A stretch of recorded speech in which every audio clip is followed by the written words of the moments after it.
Hospital અને તેના ડોક્ટર્સે કેટલા લોકોનો ભોગ લીધો છે અને કેટલા લોકોના હૃદય ચીરી નાખ્યા છે તે એક બાદ એક દિવસે ને દિવસે તેના વધુ નામો જે છે તે સામે આવી રહ્યા છે। સામાન્ય લોકોની સાથે સાથે જે રેલવે કર્મચારીઓ હોય છે તેમને પણ હોસ્પિટલ વાળાઓએ છોડ્યા નથી। અન્ય દર્દીઓની સાથે રેલવે કર્મીઓના પણ ઓપરેશન કરી નાખ્યા હોવાની માહિતી જે છે તે પ્રાપ્ત થઈ રહી છે। આયુષી યાજ્ઞિક પાસેથી આ અંગે વધુ વિગતો મેળવીએ। જી આયુષી।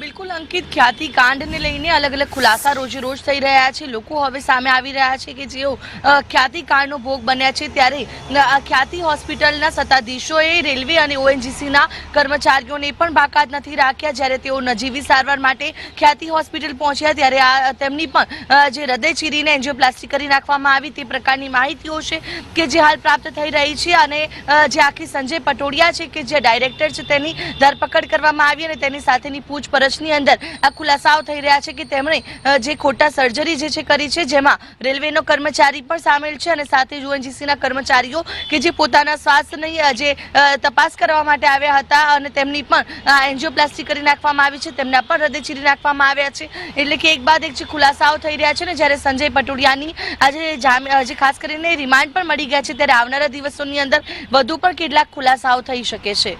જી આયુષી, આભાર સમગ્ર